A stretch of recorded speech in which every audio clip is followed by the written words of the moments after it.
May the force be with you is a phrase used to wish a person well to overcome a challenge.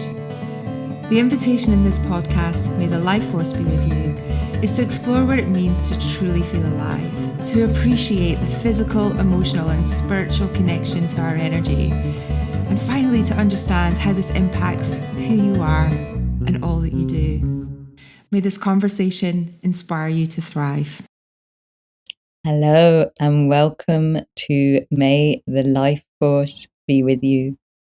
And our intention for this episode is that your heart opens, your mind opens, and you come away with a wider, greater, more magical view. Because today we are joined by Kathy Mingo, and Kathy is an accomplished aura medium, clairvoyant, meditation tutor, and she specializes in past life regression through shamanic healing and practices metatronic healing. Now, despite all of these amazing abilities, which I know we will be touching on, Kathy is one of the most down-to-earth and humble people you're likely to meet. And when she's not at home surrounded by her cats, which may make an appearance today, and probably.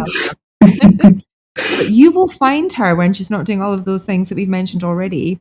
You'll find her hunting for crop circles, searching for ghosts, and eating cake. Now, there's so many things in there that I'm going to start with. But before I do, hello and welcome, Kathy. It's lovely to see you and to meet you. Well, thank you for having me, both of you. Been looking forward to this, to delving deep into the quantum matrix, if we will. Oh, yes, we will. Absolutely, we will. And so just before we started recording, you'd said that you're also a channel, and I asked if you knew Karila, and you said that you did, and you have worked together in a very complementary way, but your approach and your way of channeling is very different to Karila's. So maybe you could explain to us what channeling is for you and why your mode and modalities might differ from Karila's. Well, I love Karila. Loved working with you. I think for me, it's a very natural progression, and I'm kind of, jeans and boots, and that's how I am. And there isn't much of I don't have to go for any sort of steps or progression. It just is. So it's like a conversation with divine, I guess. So for me, it's just, I'm very bish, bash, bosh. Just the way I am. I'm like that in life generally. So there's no airs and graces. I swear like a navvy. I don't mean to, but that's just the way it is. Yeah. So that, I suppose I'm a bit what we call belts and braces type of channel. And what does that mean in practical terms? What does that mean?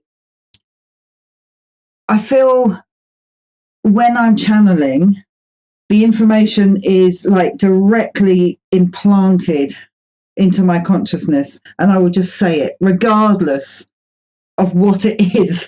I will say it. I don't tend to monitor. I don't want to monitor it. I'm not irresponsible with it, but I don't want to take out any of the gravitas that comes through. And I'm open. I believe that we can channel everything without fear. And Karila, how does that differ from? I don't know if I'm using the right words, guys, because obviously I'm asking you both, so you correct me when I'm not using the right words. Please help me understand. But Karila, what is it? What's your process? Well, the first thing I want to say is working with Kathy Mingo is an absolute honor, and I have had the privilege of having sessions with Kathy Mingo. She's helped me out of some holes I got myself into, and absolutely she is one of the best channels I have ever come across. And I have taught people to channel all over the world. I have worked with many channels, and this woman's gift is like no one else's. It's amazing. Wow. Vice versa, my darling. Really in it. Like, Can I ask you? Can I ask you then? Is when you say that, is it the wisdom that comes from it? Is it the ability to be able to connect to the answers that someone needs to hear in that moment with a forthrightness, belts and braces, I'm not fucking messing around type message that Kathy says that she gets? What is it that makes that experience so profound for both of you? For me, there's several. We've kind of jumped right into channeling.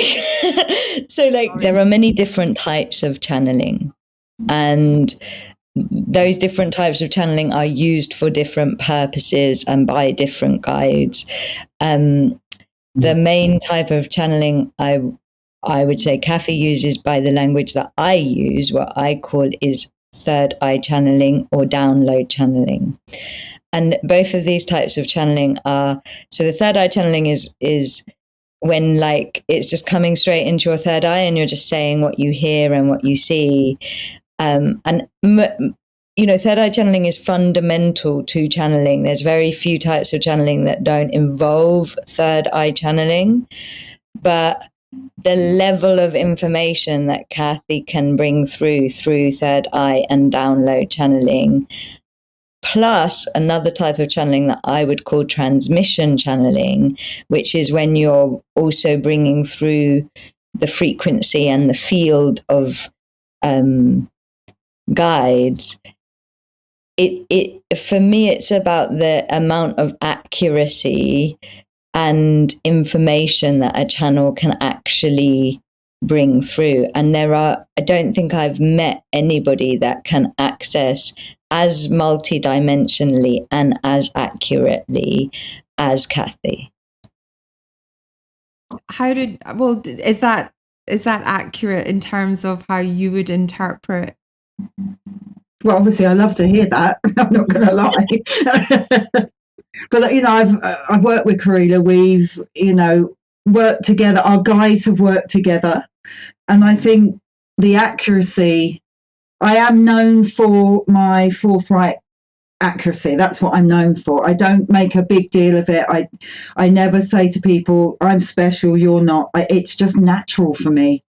I don't overthink it. I think that is one of the things. But I think with Karila, because I'm working with her high dimensional knowledge as well, it dovetails completely. And we get very similar things. It's like we back each other up with what we get. We just get it in a different language. That's all it is. It's a higher level connection. So you're almost speaking at a higher level. So everything is raised. The energy is raised. Yes. Everything that comes through is experienced. And so how did you, because you mentioned you also are a medium, a clairvoyant. To some people they might, and channeled, to some people they might sound like the same thing. Yes. Can you kind of define a little bit what each of those are as separate entities, and what someone might be coming to you in your very long waiting list of help when they're seeking out help and support? Yeah, so I would say 80% of people come to me for mediumship. That's what most people, I would say, want. I would say that is, so the mediumships are very basic.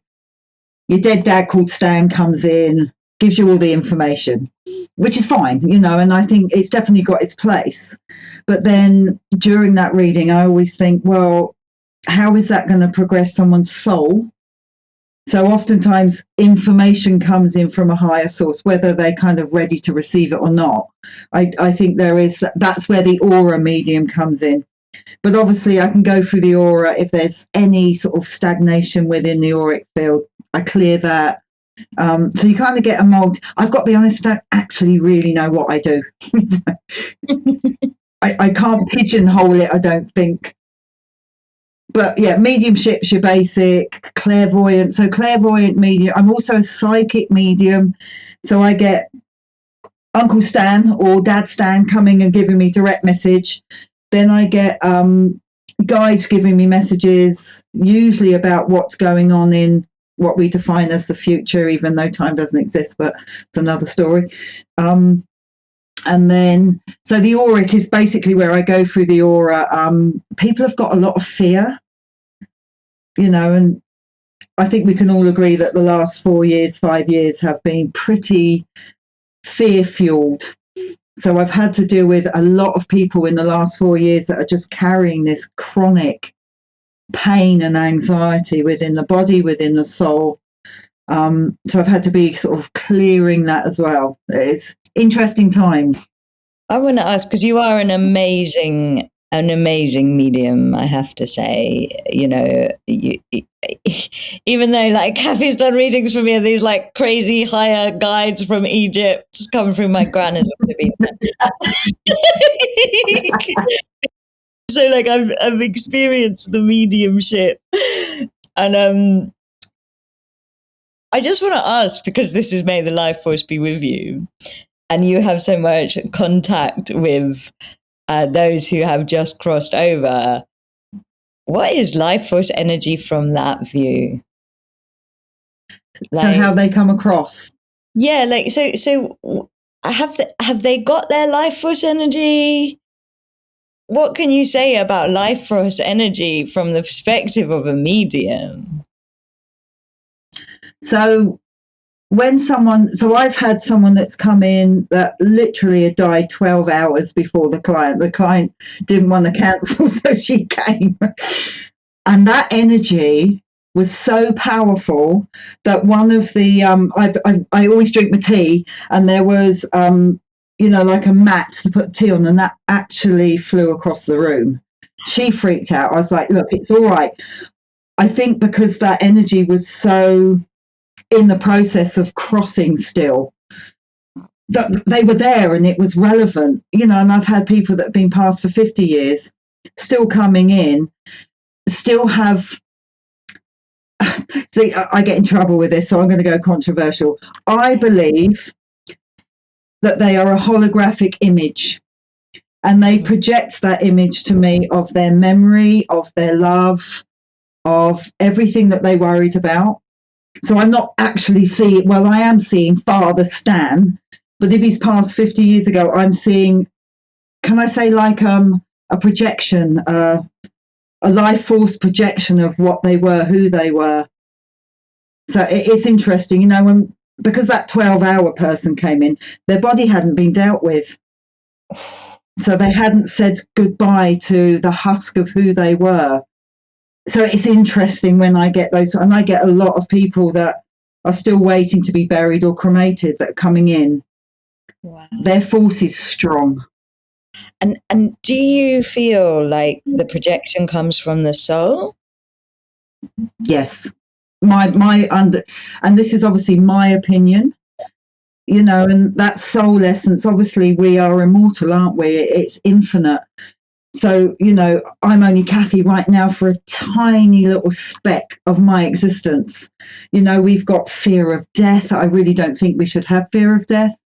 It should be taught in schools, as far as I'm concerned, that to get away from this absolute, like, fear, it's almost like this crippling fear of death. Because when people pass over, I've never had anyone that's come in and go, I wish I'd earned more money and I wish I worked harder. No one. They come in and go, they don't. They said, I wish I loved more. I wish I'd spoken my truth more, and I wish I hadn't been so harsh, and things like that. Yeah. And do they come through with things that, like, do they mainly tell you their wishes, or are they mainly concerned with the people and the people's that are still alive and their future, or is it like what? Yeah, a bit of both. I mean, the ones that haven't been buried are very concerned with their funerals. I've had demands from people going, I want this, I want that. And it's like, you can't ask that. I go, yes, this is what I want. They're worried more about how people live. Does that make sense? Their existence. They want people to stop worrying about things. So I've got a cat crying at the door. I told you that would happen. So I think the life force, it never dies. It can't, can it? Quantumly, energy can't burn itself out. But I get in trouble because I also think people can come and talk to me because we ask it, like Princess Diana, for instance. I was doing a channeling course, and I do this thing called guess who's coming in. So I channel someone and they have to guess who it is by the information given. See, that's an only a really accurate channel would have the balls to do that. Like, only Kathy Mingo would have the balls to do that.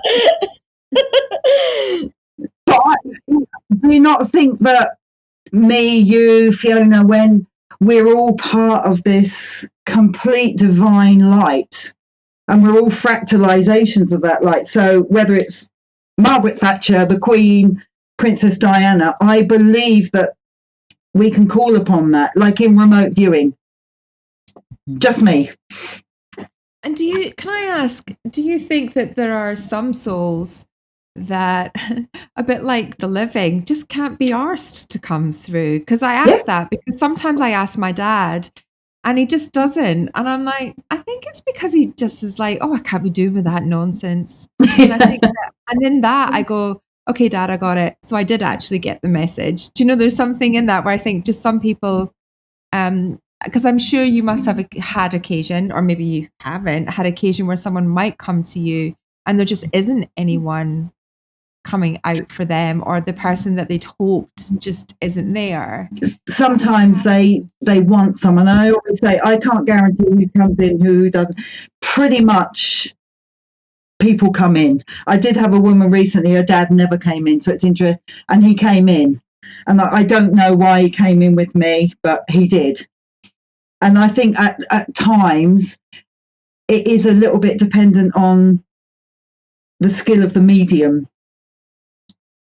And I think, you know, I think sometimes my grandmother never comes in, and I think because she was such an angelic, she's probably gone and she doesn't need to come in. So maybe it's the same with your dad. And I've got to be honest, I've had some absolute arseholes in as well that have passed. Am I sorry? No. See? Okay. Yeah. And you just like, oh God, just go away. Yeah, I think, God, I've got an hour with you. But when they come in, it's like they always want to apologise. And I always say to the client, you can either take this or not. You do not have to take this. Don't canonise someone just because they've passed. So we did have one man, it's terrible really, but he came out and she went, I don't want to hear from him. So I had to kind of park him, but he was quite insistent.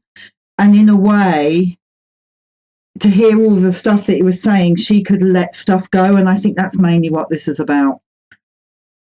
But when they got his ashes, the family stood around the toilet and flushed him down the toilet. That's the only thing that shocked me in all my years of doing this. Oh my gosh. Wow. That is quite shocking. Yeah, wow. I was like, oh no. Yeah. Wow. That's the conversation, isn't it? I don't even know where to go with that. And that's a reflection on his family, not on him, right? Even though he might not have been a pleasant man. I don't know. We don't know who. I was shocked by that, but that was what they felt he deserved. And I suppose it's only a husk.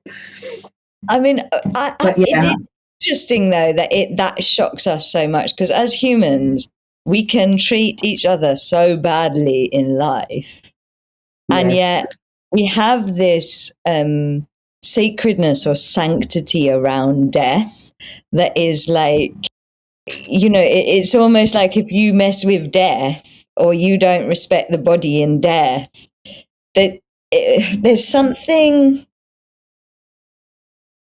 I don't know, it's almost like letting the human perception and the human story and the human reality spill over into the sacred space of death. Does that make sense? Like, yeah, absolutely.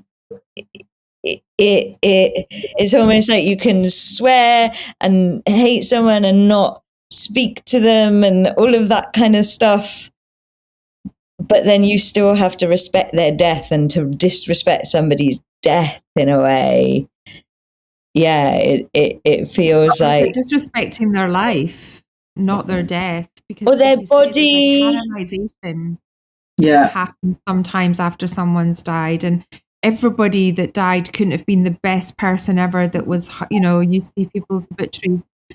Some people are just not that pleasant sometimes. No. We do feel the need to kind of create a different picture of someone's life. Yeah. Yeah, so I've pretty much heard it all in that room. I've got to be honest, it's a colourful topic. Have you ever thought about doing a TV show? I feel like a camera in that room.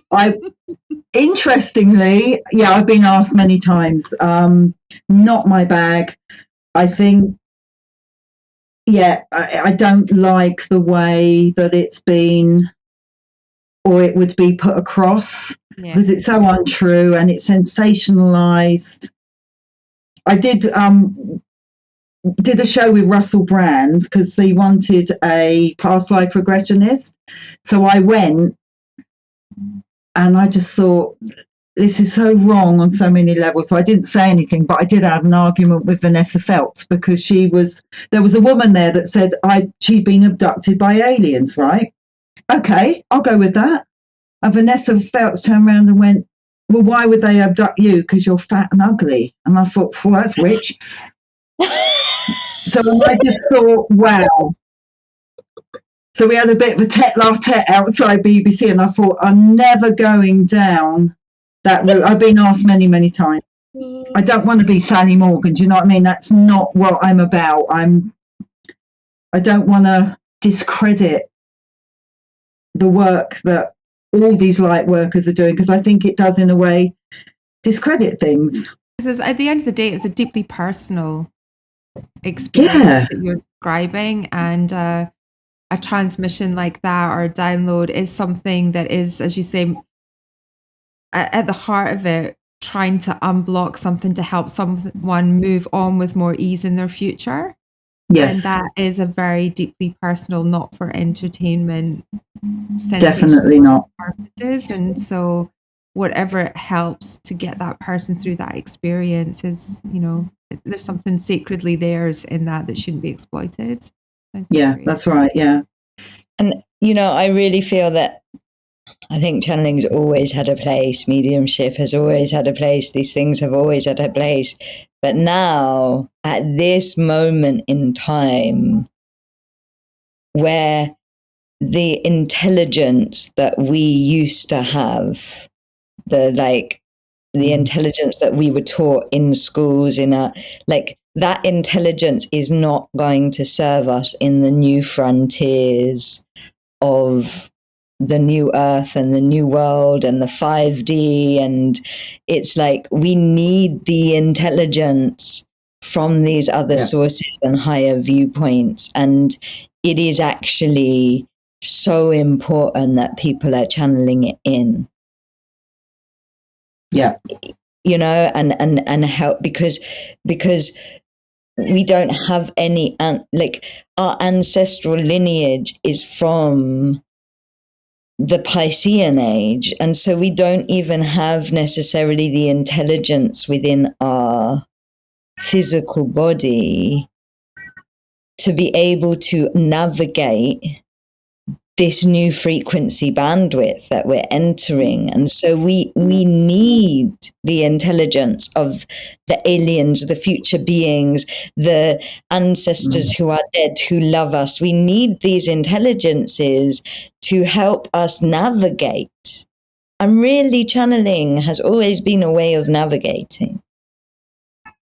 Yeah, 100%. Since the beginning, it has been a way of understanding how to get through the thicker points in the jungle, the rougher oceans, the difficult times.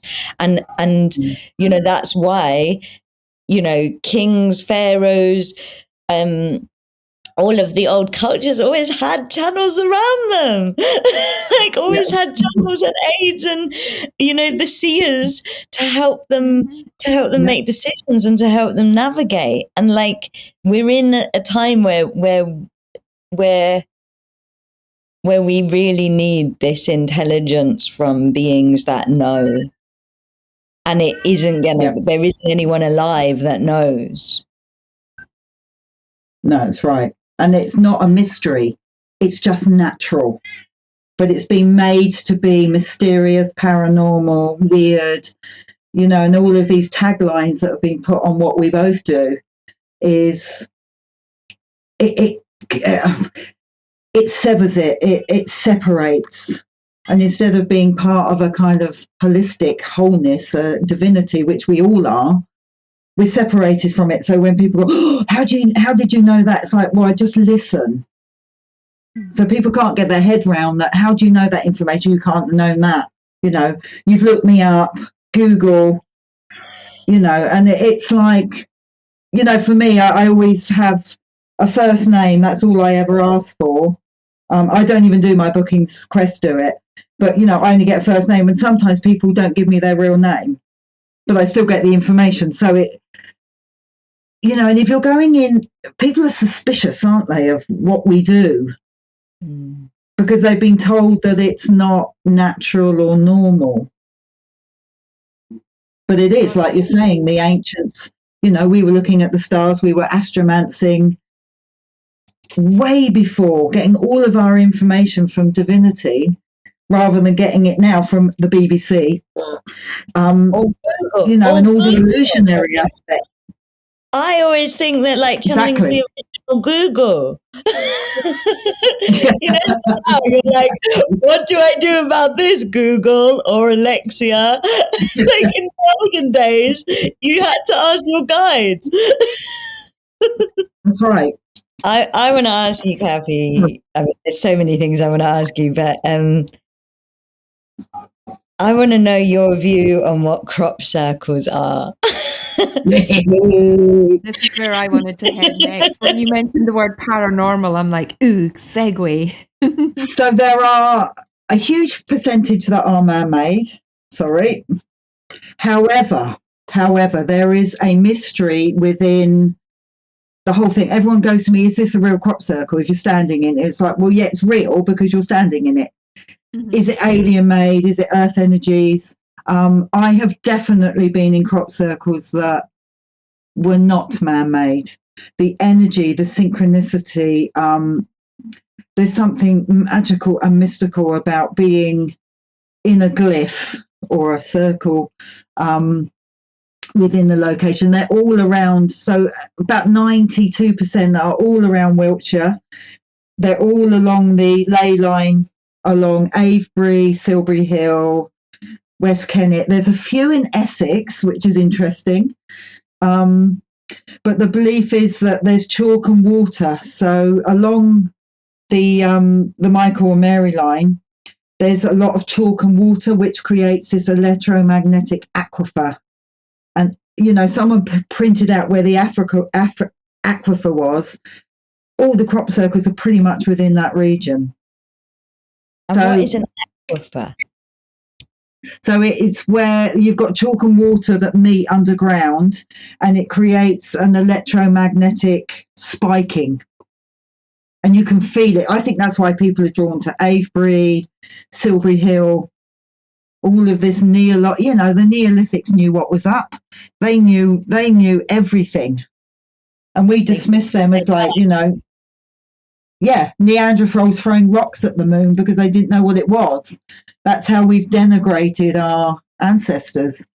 But what I can say, so last year, so a little story if you want to, have we got time? Yeah. Right.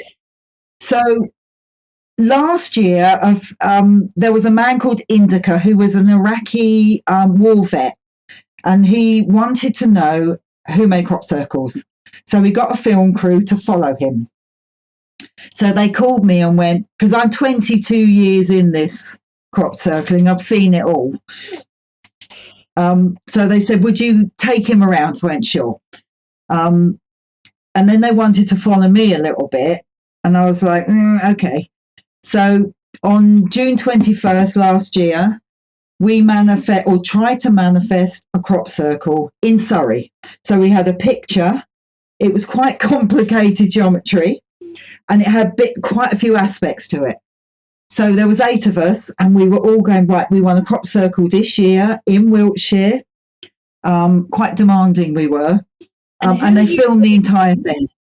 Who are you saying this Sorry? to? Are you saying this? Are you Upstairs. saying this to spirit or aliens? Like, who are you saying this to, or just anyone? Whoever was listening, Karila, to be fair, whoever wanted to hear our clarion call.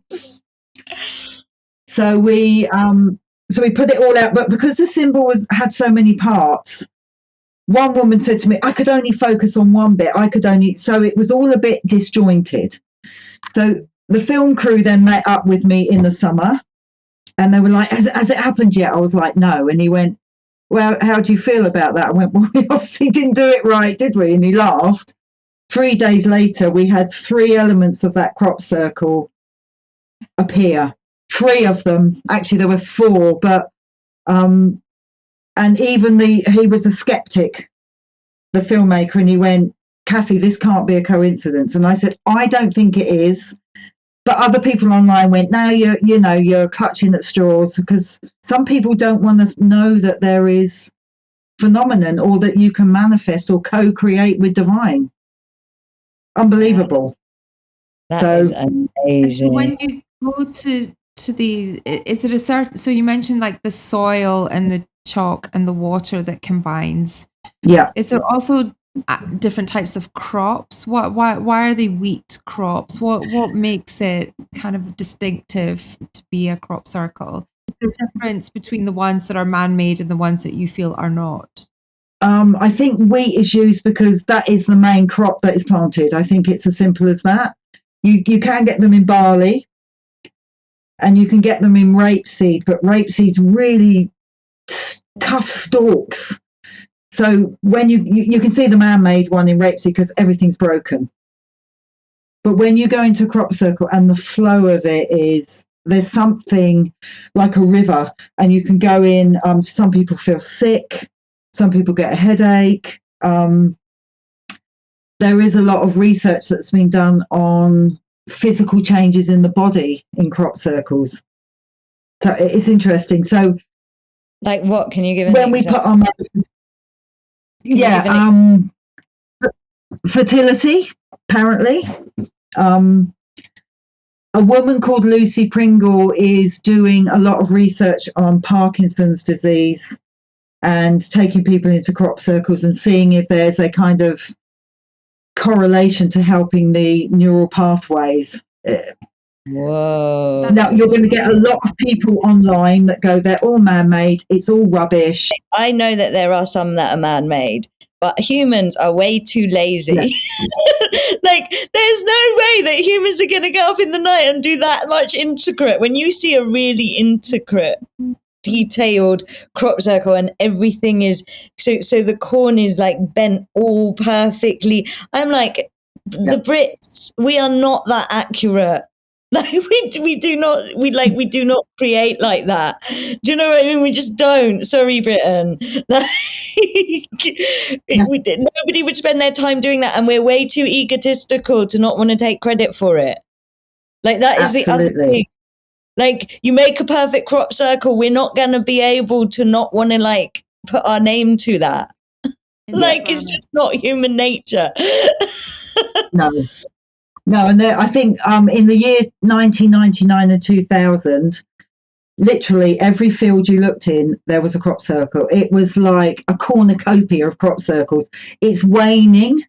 And I think either they upstairs have got fed up with us and gone, right, we've given you all these messages, you've not listened.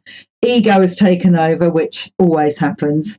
Or there is a natural kind of moving away from communication in that way, and maybe they're communicating in different ways. But even if we manifested on June 21st with our group to a man-made crop circle, that's even more relevant because we're connecting to a man-made consciousness, and they've put it down. I don't know what's more magical, actually. I think the co-creation is more magical, and also I feel like code is how things are created. Like, this is very channeled view. And I think if you're used to channeling, you're used to code because it comes through when you're channeling. But like how a lot of guides are helping the evolution of consciousness is through code. So many messages come through as code, not as English, but as code. And I just feel like crop circles to me are like mass collective coding that, around that time we were about to have a leap in our collective consciousness. And maybe now we're at the point that like our consciousness can conversationally code. I feel like you've just proven that. It's like we're starting to be able to create through code. And I don't mean coding in the terms of the internet and stuff like that, although it is actually quite relevant, because that's really important in terms of us creating the new earth and creating a new reality, is like understanding that we can code. And I feel like you've just proved that we can. So crop circles changed my life. And you'll hear so many people, crop circle researchers, you get compelled to go. I remember the first crop circle I went in, it was, I can tell you exactly where it was West Overton. And I remember seeing it and I thought, I was so, when you get hyper excited, I was almost hyperventilating. And I went in and the farmer was in there and he was like, "What are you doing here then?" And I went, "What is this?" I couldn't believe it. And he went, "Oh, it's all a hoax." But I knew it wasn't. But from that point on, synchronicity occurred. In every which way I turned, there was a synchronized event. And the crop circles, I think it's irrelevant now if they're man-made or not. I think it brings in, like you're saying, a coding, a geometry that interlaces my geometry, yours, the crop makers, the earth, because I think some of this is earth signature as well. And I think it's a map towards our kinder consciousness, our developing celestial awareness as well. I think there's so many just to say they're all man-made, it's all a hoax, absolute rubbish. Doug and Dave, they said they did all of that. Do you know about Doug and Dave? Oh, we might have to do another one just on this alone because it's a really deep subject. But there were two guys called Doug and Dave who said, "We made all the crop circles, every crop circle, every Friday and Saturday night from coming down the pub." And when they did their crop circle, it was such a... I know, Doug and Dave. They're both passed now. Definitely not made drunk. Like, I can tell you. No. Drunk people do not make good crop circles. I know. But then it was put out to the world and the world went, okay, it's all a hoax. So it got, there's so many, you get orbs of light. I've seen orbs in a crop circle. There's videos of plasma balls of light or UAPs that often go, there's a trilling sound you can hear before a crop circle. So we've got manifestation of sound, light, frequency. You better shut me up because I would go on and on about this. No, I've got a million questions because, growing up, and I can't remember like first time. I've never been to a crop circle, but it was always. I know, I'm excited. We need to let's manifest one. Absolutely. But I always had the impression that the impression was made from above, almost like something had landed or something. You get like a stamp, like you get as a kid, like a stencil, and that's how it was made.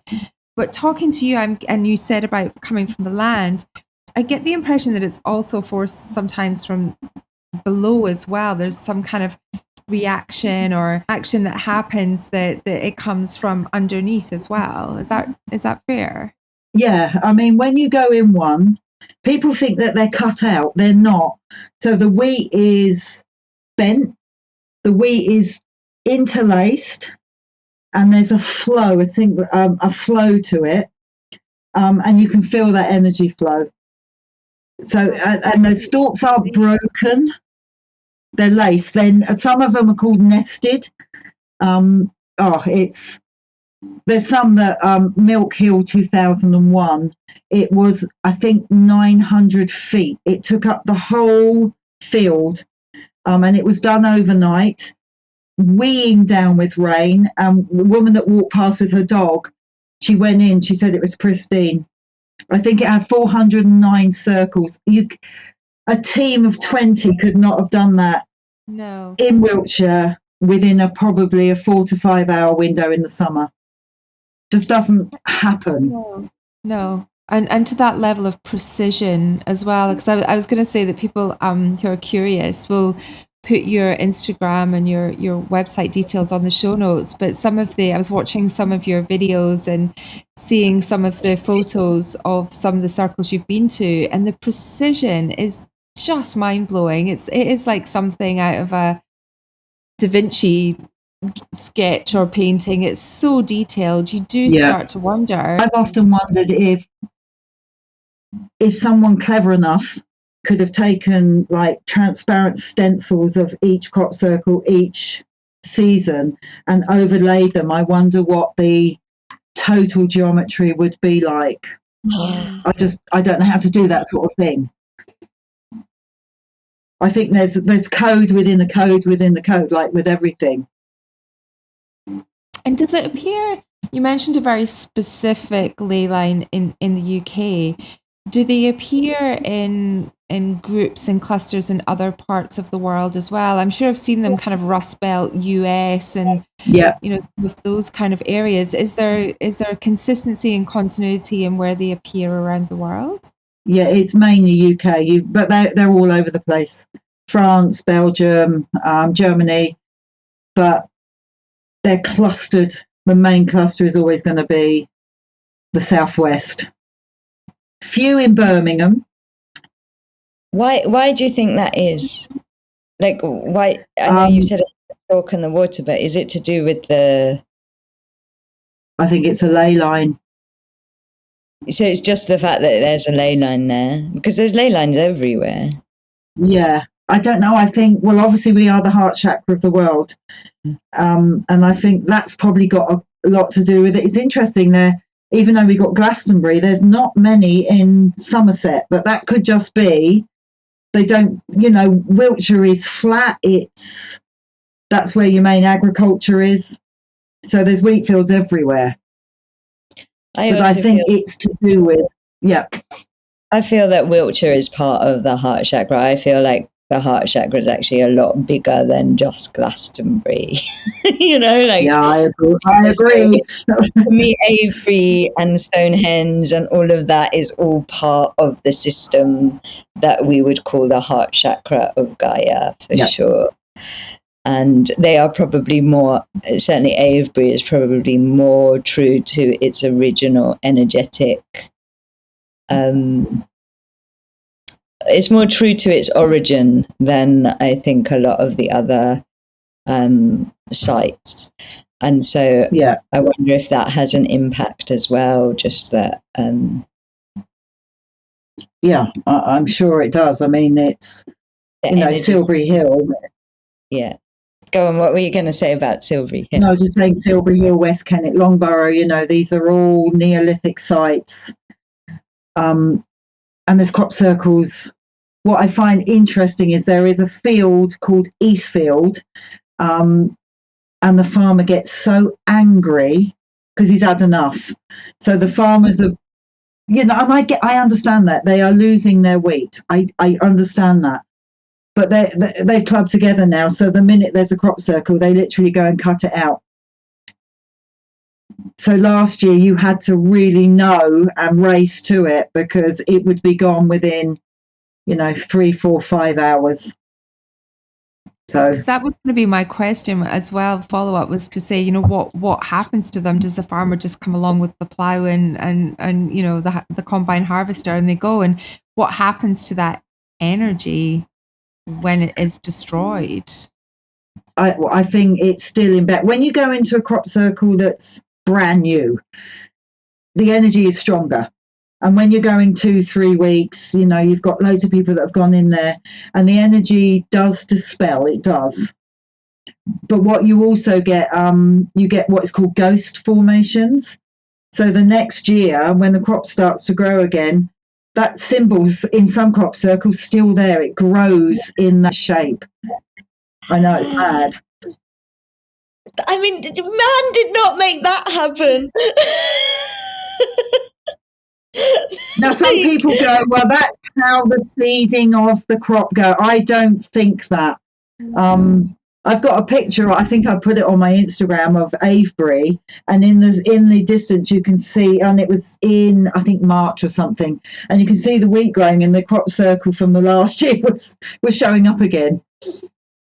Wow. So there's got to be something earthly and magical that has intersected both dimensions, levels, 3, 4, 5D maybe. When circles appear, do you ceremony in that time when you visit? Is there a particular practice or ceremony or something that you do when you visit those circles to understand the energy? I like to just go. Some people do all the measurements and they do all the geometry and it's all very technical. I don't do that. I like to go in, get the feeling. I will always take a sound bowl just to kind of, I suppose, honor the energy there. You know, meditation. Sometimes, though, you do feel a bit ill, and I think that could be because there's a higher radiation content. So I always say to people, if you get a headache or you feel sick, move out and then you'll feel better. Because there was people that used to, especially in the early 2000s, used to do hill watches. So all of these hills were being watched. And I was doing it with someone that 3 o'clock in the morning, we were buggering about. I was looking at, and there were no crop circles in these fields from the evening. 3 o'clock in the morning, we were filming. We were just buggering about because it was boring. There was a flash of light and then a crop circle. So that crop circle appeared in a flash of light. We get in there at about 4 o'clock in the morning. And I thought, we're going to be the first ones in there. We weren't. There was a bloke in there already, and he had a Geiger counter. And he said to me and this other girl, he went, don't stay long in here because the radiation is off the scale. So I didn't. And that dissipated by the next day. So what's that? Some people think it's a high microwave content. There's a phenomenon that, you know, the news of the world just goes, oh, they're all hoaxed. And, you know, that happens, doesn't it? It's anything that's worthy of true investigation always gets denigrated. And why do you think that is? Let's go there. Oh, God. I thought this was 45 minutes, not 10 hours long. Well, Camilla, are we talking about the powers that be? Yeah, why not? May the life was previous decided to go a bit political, so why not? Let's go there. Why do you, with your incredible multi-dimensional navigational views, think that the things that are worthy of being investigated don't get investigated and in fact get shamed? Because I think anything worthy of investigation that gets shamed is coming from an absolute truth. So for me, they don't want us having the truth. They don't want us having power. They don't want us to tap into our divine sovereignty, because if we do that, they lose the power. And by they, you know, deep state, whatever you want to call it. So we like to refer to them as the 1%. So yes, we just call them the 1%. The 1%. But what I find really interesting is the 1%, though, feel that they have the diktat on the sort of the rest of us. Upstairs have always said to me, look, the light will always, always win, because whatever they do to us, if I'm not on my knees and I'm standing up for myself, I can't be pushed into fear or psyop or whatever you want to call it. I mean, COVID was a huge eye-opener for a lot. it wasn't for me. I mean, I've been doing this for 20 years. So for me, I just thought when COVID came, I thought, right, here's the agenda. This is going to happen. I literally went on Facebook and went, you're going to need a vaccine passport. You're going to need this and that. Some bloke went, you're a mad bitch. Go and play with your cats. And I was like, okay. He did apologize to me 3 years later. But if you know what the program is going to do for you or do to you, I think, it's hard this, because I know that there's so much fear, and I think COVID caused a lot of fear for people, and I've got a lot of empathy for that, because people were twisted and turned and didn't know which way to go. So I kind of, for me, the 1%, if we're going to be in our sovereignty and in our power and in our dimensional power, they've got no leg to stand on. It's like Stonehenge. They're driving a tunnel under Stonehenge as we speak. I think that absolute truth, or the truth, maybe absolute is a complex word. Yeah, okay. What truth? The truth beyond the illusion, then. The truth beyond the illusion. The truth of your own divine conversation, wherever your divine conversation leads, whether it is to spirit guides or to the dead or to crop circles or to synchronicity or just to more of your own heart. Absolutely. The truth of your divine conversation, which, you know, you've described, Kathy, of like, I just knew, I just know. You know, and that knowing sometimes comes from seeing a flash in the middle of the night and then a crop circle full of radiation being formed, like evidence, form of truth. But like exactly. The truth of your own divine conversation, it sets you out of slavery and into sovereignty. And this is why these things don't get investigated and don't get the right media that they should. And because these things, they start our own divine conversation journey. You know, it's like you said it yourself. You went to your first crop circle and it changed your life. These things that are like the paranormal, the weird, like, the reason they are dangerous is because they start people on the journey of their own divine conversation with their soul. And what is beyond the matrix of truth that keeps us bent, with our knees bent towards a fear-based reality. You know, that's why it's dangerous to the system. Yeah, is because it makes you start your journey into the. But we need to be mavericks, don't we? You're a maverick. Fiona's a maverick. We're mavericks having a conversation about the divinity, whatever that is to you. You know, and your truth might be different than mine, but it's our truth, isn't it? And it's how I radiate my energy into the world.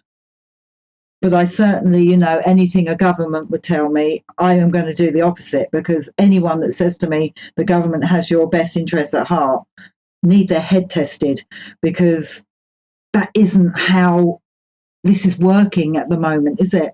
So, you know, people say to me, well, you're just mad, and crop circles and channeling.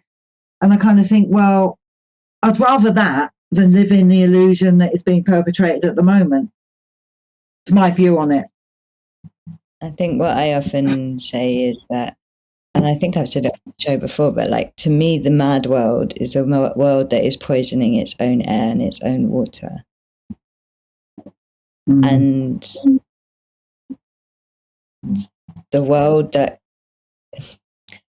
the things that are called mad, such as channeling, such as going on pilgrimage in the middle of the night to get evidence the divine of aliens or Maya codes or whatever it is, like the reason that these things that are called mad are not, the reason that they are dangerous to the world that is poisoning its own water is because these practices, whether it's channeling or crop circle hunting or trying to create a crop circle, and managing to, like, these things, they teach you how to listen to the divine, and when you listen to the divine, you're not going to listen to the bullshit.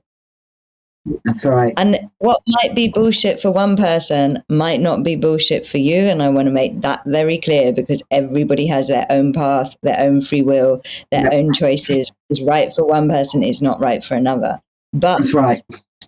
Doing what is right for you can only come from you listening to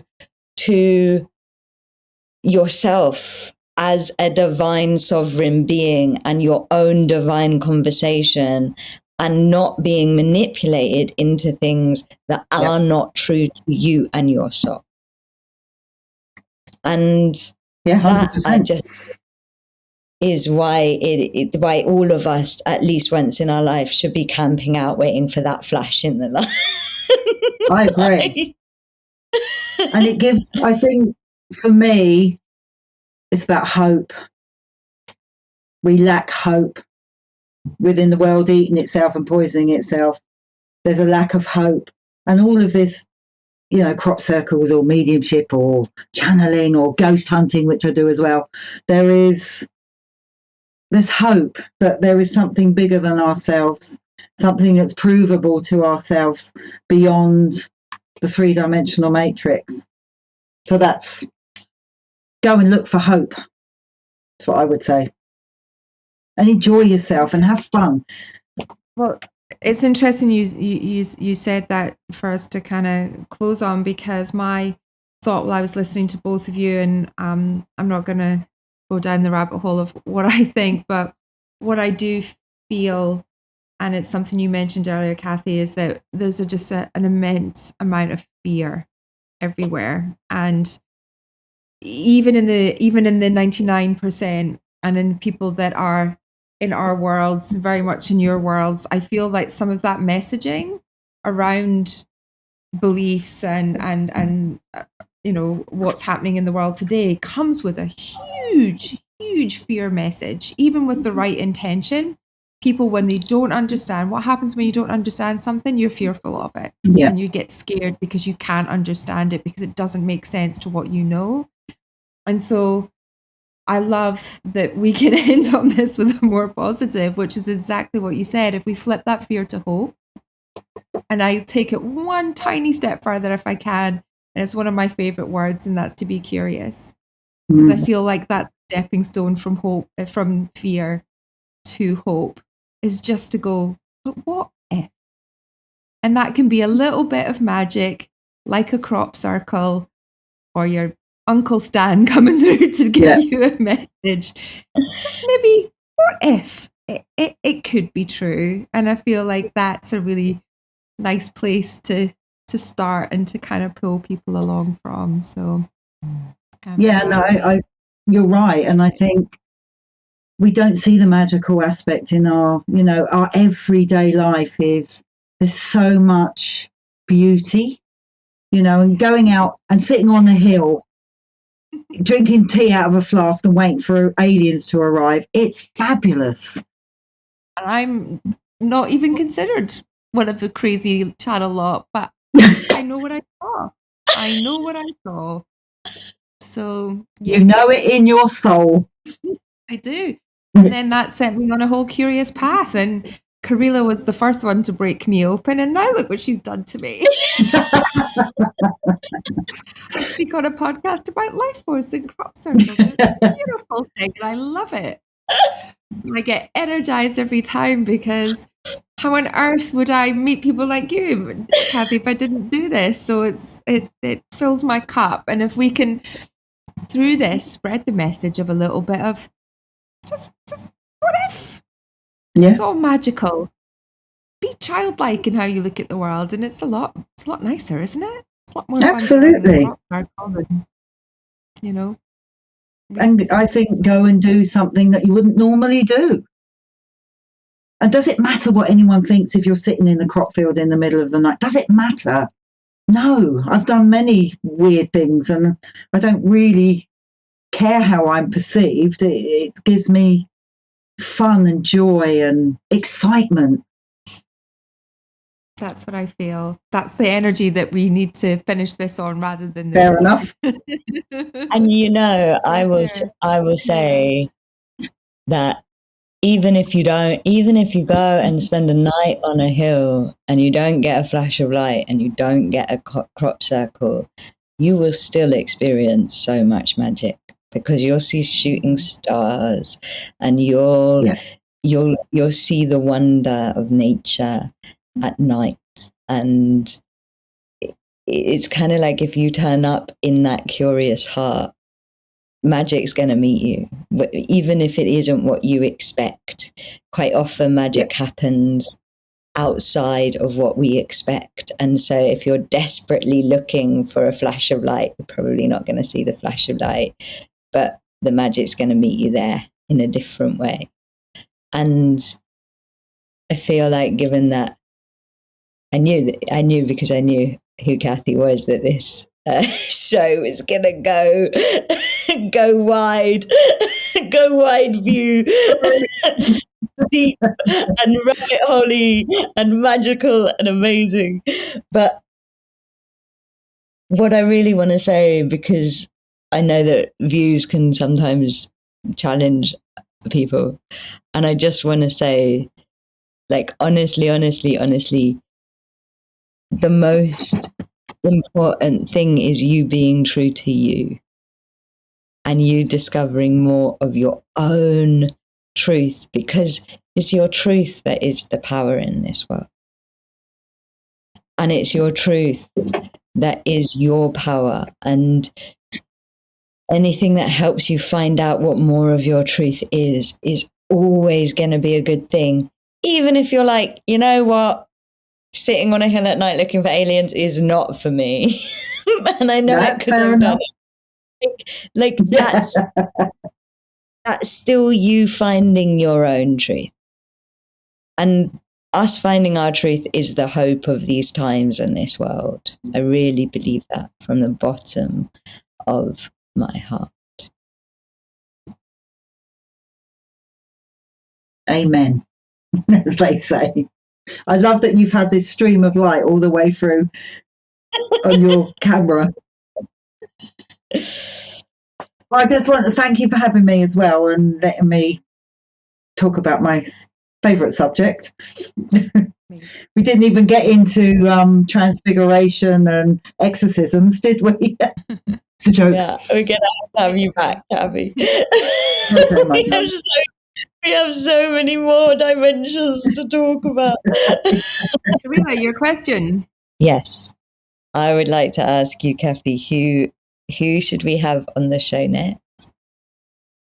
Well, that's a tough question. What about, do you know Koali? I have a friend who I had on my Facebook, and she takes out the fear of snakes. So she works with snakes, and she brought snakes to my house, real ones, and she put one on my neck, and I freaked. So they were all over when I was doing Facebook Live, they were all over but she does what is called the temple. She's a goddess. So there you go. Wow. That would be my. Yeah, let's get the snake. No. Fear. But I am studying hypnotherapy, and by week 12, I'll be able to cure myself. There you go. You'll be able to be all right with the snakes.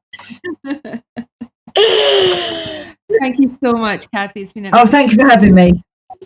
And we will love, and we'll hopefully catch up with you again soon. Thank you so much. Lovely. Thanks. Bye, Karila.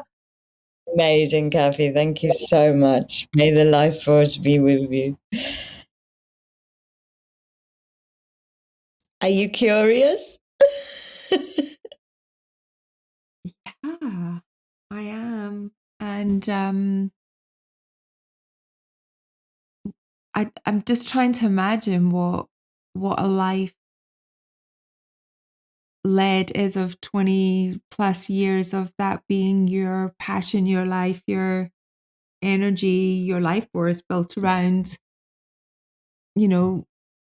sharing wisdom to people that need to hear reassurance to move forward in their future, and whether that be through past loved ones or guides or channel or crop circles, that can come in lots of different ways. I think what I'm actually thinking now is like Kathy's like really in service, right? Oh, Everything is in service. she is absolutely in service, and that's why she's such a clear and I mean, I also think she just has an amazing talent. Yeah. Because everybody can channel, but like I said, the level of accuracy that she can bring through, I've never seen before. And I really believe she was kind of saying it, but I feel like it's because she really does get out of the way and just surrenders to no ego. There's no anything in the way. Although my ego was dented at the end, because after recording, she said that you've got lots of stuff going on energetically and you guys need to have a reading, and I feel left out. Oh, I think she was saying your energy's not okay, Karina. You need to have a reading. Like, what for me? I'm not special. She's one, one of the beautiful things, and I actually, it's beautiful that this has come up. One of the beautiful things that I have understood through walking what I would call a magical path is that actually there's a real necessity for others, for having people that are like your, how can I put it? They're like your support team or your support crew. And they are people Soul squad. Yeah. And they are the people that like pull you out of a hole that you get yourself into. But in an energetic sense. Does that make sense? So like you get close to like what is called channeling burnout, and there are like, you have like certain people that are part of your support team in that sense, that like pull you out and call you out and shape you up and brush you up and send you back on your way. And like Kathy is one of several people that are part of that team for me, and it's something very beautiful that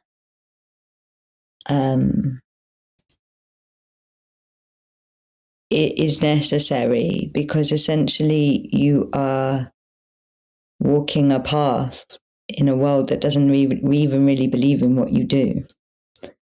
And so, it's not like you can go that easily to somebody that doesn't understand what you do and say, I over-channeled, I burnt myself out, I like took it too far, so because of that, it's very similar to like how the gay scene used to be, where like there's this camaraderie that happens because you're an outcast in the normal world in a way, and so you have to look after each other, and yeah, so I really feel like Kathy was like, Karela, you need some help.